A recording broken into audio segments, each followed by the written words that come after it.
Hello friends, कैसे हैं आप। तृप्ता साइकिल का आप सबको प्यार भरा नमस्कार। दोस्तों आइए, आज बहुत अच्छा मूड हो रहा है तो मैं भी आपको एक अच्छी सी कहानी सुनाती हूँ और आपका मूड चेंज करती हूँ। तो मेरी कहानी को बड़े ध्यान से सुनिए और यदि आपको अच्छी लगे तो एक लाइक अवश्य मार दीजिए। तो दोस्तों चलते हैं कहानी की तरफ। आप सब जानते हैं जिसका जन्म हुआ है इस धरती पर उसकी मृत्यु निश्चित है। यानी कि मृत्यु तो अटल है, वो सबकी आती है, चाहे वो जानवर हो, चाहे वो कोई कीट हो, चाहे मनुष्य हो या देवता हो, सभी की मृत्यु निश्चित है और मृत्यु एक अटल सत्य है। तो इसी संदर्भ में मैं आपको एक कहानी सुनाने जा रही हूँ जिसका शीर्षक है मृत्यु एक अटल सत्य। दोस्तों एक युवक था जिसका नाम था राधेश्याम। उसका स्वभाव बड़ा ही शांत था एवं उसके विचार बहुत ही उच्च थे। उसका छोटा सा परिवार था जिसमें वह अपने माता पिता के साथ, अपनी पत्नी और अपने 2 बच्चों के साथ बड़े प्यार से, बड़ी शांति से रहता था।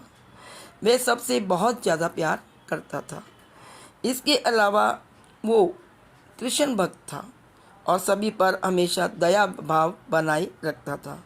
वह ज़रूरतमंदों की मदद करता था, गरीबों की सेवा करता था और बड़ों का आदर करता था और किसी को भी दुख नहीं दिया करता था। उनके इन्हीं गुणों के कारण श्री कृष्ण जी उससे बहुत प्रसन्न रहते थे और सदैव उसके संग ही रहते थे। और राधे श्याम भी इतना बड़ा भक्त था कृष्ण भगवान का कि वह उनको देख सकता था और उनके साथ बातें भी कर लिया करता था।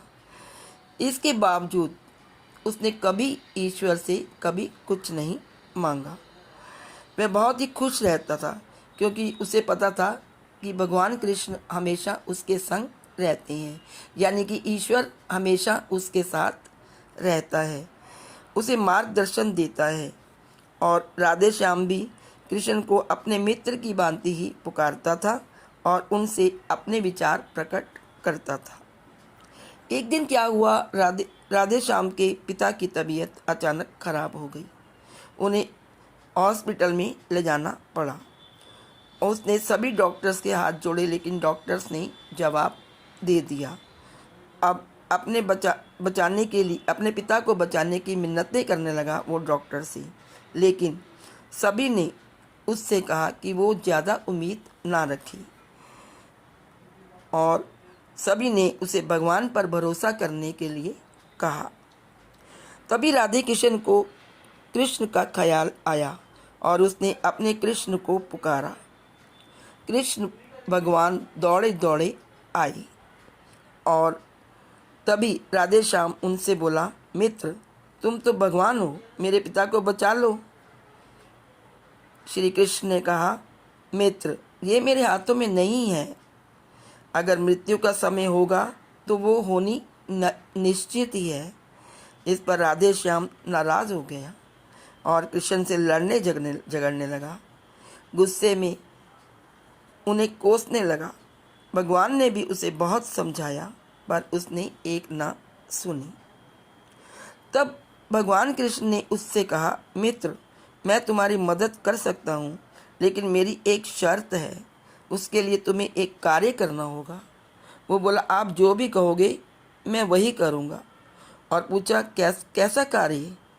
तो श्री कृष्ण ने कहा, तुम्हें किसी एक घर से मुट्ठी भर ज्वार लानी होगी और ध्यान रखना होगा कि ये ज्वार उस परिवार से आना चाहिए जिस परिवार में कभी किसी की मृत्यु ना हुई हो।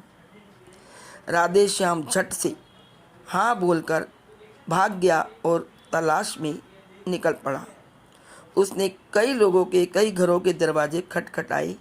हर घर में ज्वार तो मिल जाता लेकिन ऐसा कोई घर नहीं होता जिनके परिवार में किसी की मृत्यु ना हुई हो।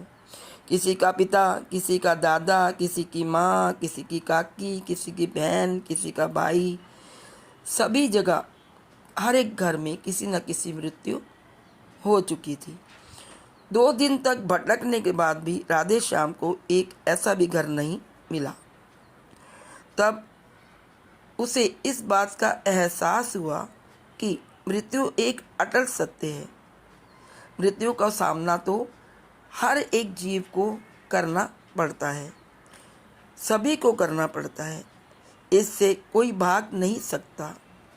इस मृत्यु के अटल सत्य को कोई नकार नहीं सकता और वो अपने व्यवहार के लिए कृष्ण से क्षमा मांगता है और निर्णय लेता है जब तक उसके पिताजी जीवित हैं वह उनकी जी भर के सेवा करेगा। थोड़े दिनों बाद राधे श्याम के पिता स्वर्ग सिधार जाते हैं। उसे दुख तो बहुत होता है, लेकिन ईश्वर की दी उस सीख के कारण उसका मन शांत रहता है। तो दोस्तों, इसी प्रकार हम सभी को इस सत्य को स्वीकार करना चाहिए कि मृत्यु एक अटल सत्य है, उसे नकारना मूर्खता है। किसी की मृत्यु होने पर परिवार में दुख तो बहुत होता है, लेकिन उसमें फंस जाना गलत है, क्योंकि केवल आप ही उस दुख से पीड़ित नहीं हैं, अपितु संपूर्ण मानव जाति उस दुख से रूबरू होती है। ऐसे सच को स्वीकार कर आगे बढ़ना ही जीवन है। तो दोस्तों, ये थी आज की कहानी। आशा है आपको बहुत अच्छी लगी होगी। तो यदि अच्छी लगे तो please like, share and subscribe. Thank you.